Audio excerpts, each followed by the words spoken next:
What are your competitors saying that you aren't?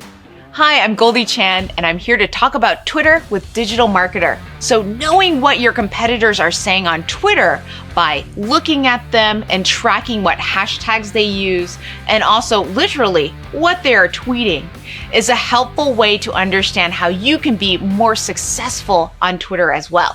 One great way to figure out what your competitors are saying is to go directly to their profile, click and scroll through their tweets, and see what are commonly used formats, hashtags, images, and videos that they're posting. Another way to compete with your competitors is to also go to the Twitter search bar and look through and see what are common hashtags that they are also trying to get in on the conversation with.